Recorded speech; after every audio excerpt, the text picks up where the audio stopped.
There is a proposal moving through Washington right now that most Americans have never heard of, and that is exactly how they want it. Hidden inside complicated government language, buried beneath pages of regulatory text that almost nobody reads, is a rule change that could strip hundreds of dollars every single month from some of the most vulnerable people in this country. People receiving SSI, people living with disabilities, elderly Americans on fixed incomes who are already surviving on less than $1,000 a month.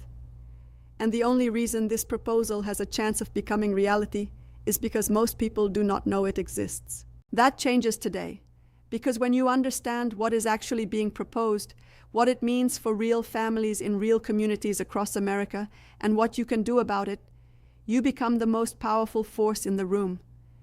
Knowledge is the only weapon that works against policies designed to be misunderstood. So stay with every word of what follows, because this information could protect you, a family member, or someone in your community from losing benefits they absolutely cannot afford to lose. What SSI actually is and who depends on it. Before getting into the proposal itself, it is important to understand exactly what SSI is, because a lot of people confuse it with regular Social Security, and that confusion matters here. SSI stands for Supplemental Security Income. It is a needs-based program administered by the Social Security Administration, but it is not funded by the Social Security Trust Fund.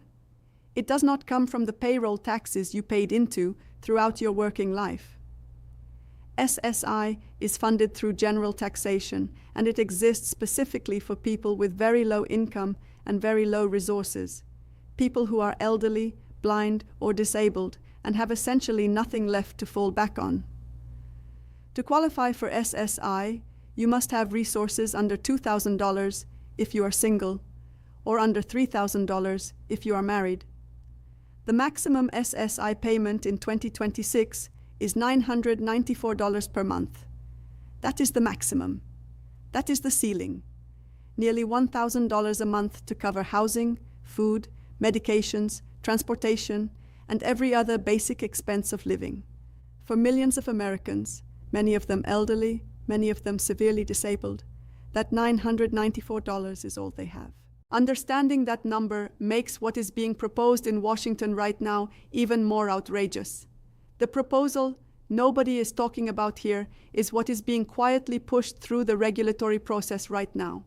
And the reason it is moving quietly is because the language surrounding it is intentionally complicated, full of terms like ISM, in-kind support and maintenance, and SNAP interaction provisions. Language designed to make ordinary people's eyes glaze over so they tune out before they understand what is actually being taken from them. A few years ago, an important rule change was made to protect a specific group of SSI recipients. The rule recognized something simple and humane.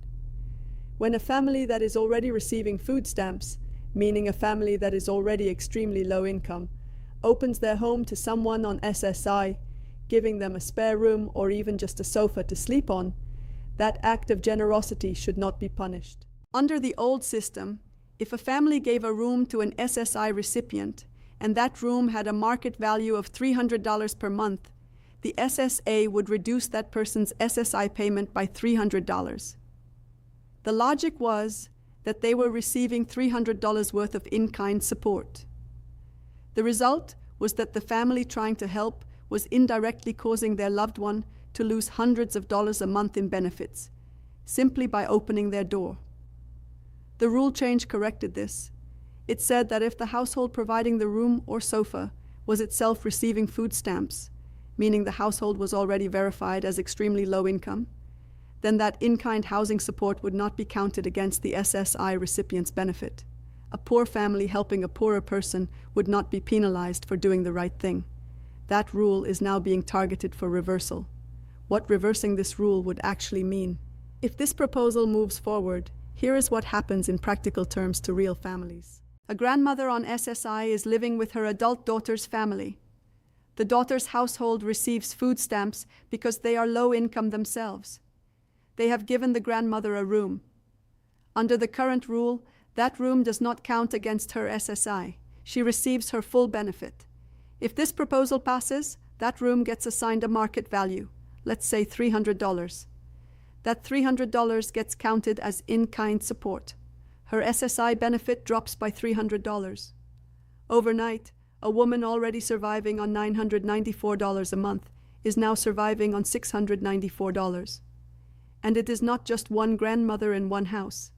There are hundreds of thousands of SSI recipients across the country in exactly this situation, living with relatives or friends who are themselves low income, surviving on food stamps, doing their best to take care of someone who has nowhere else to go. This proposal would reach into every one of those households and take money from people who have almost nothing left to take. This is not a mistake. This is not an oversight. This is a deliberate policy choice being processed through a regulatory system so complicated that most people never find out about it until the damage is already done. The regulatory process and your window to act.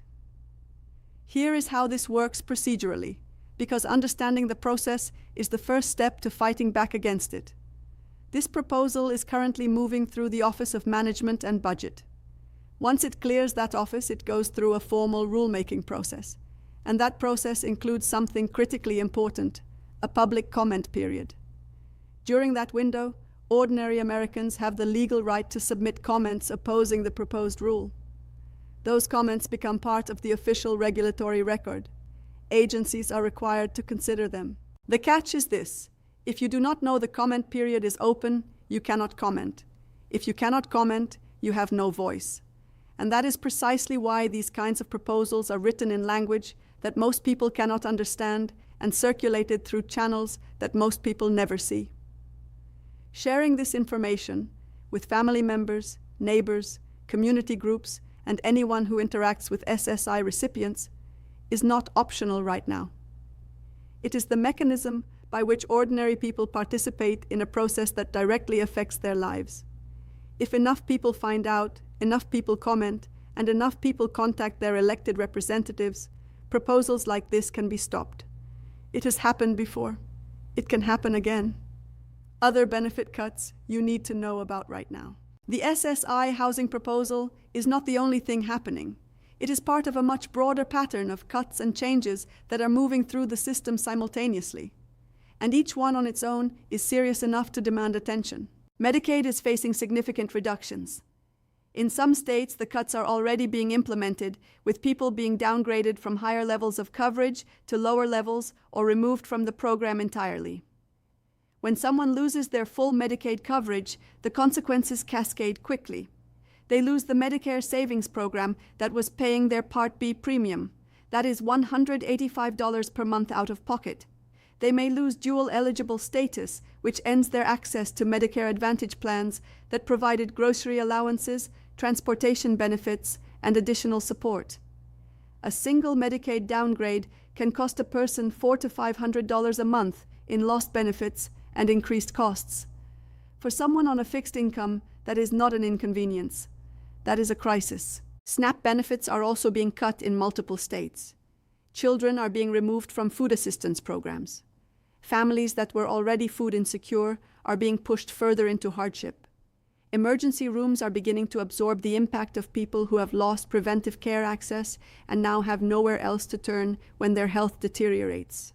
Continuing disability reviews, the process by which the SSA periodically reviews whether someone still qualifies for disability benefits, have undergone procedure changes in recent months.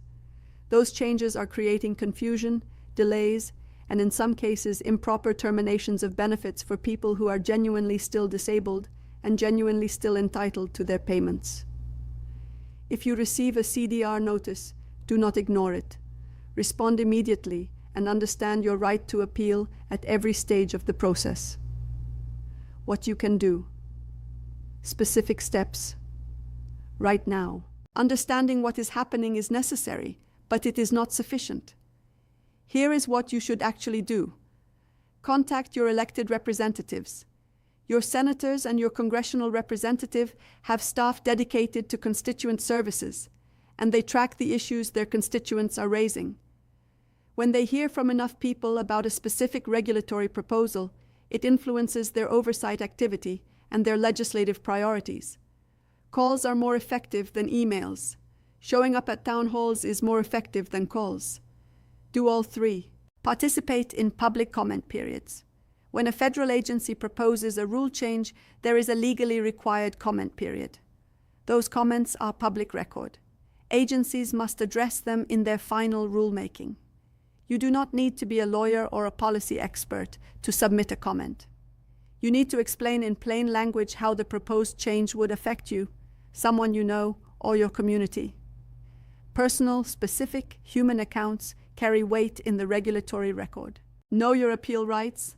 If you receive a notice that your SSI is being reduced, your SSDI is being questioned, your Medicaid is being downgraded, or any benefit is being cut or terminated, you have the right to appeal. The first step is reconsideration. The second step is a hearing before an administrative law judge. ALJs have significantly more latitude to apply the intent of the law rather than just its most restrictive interpretation. Many cases that are denied at the agency level are won at the ALJ level.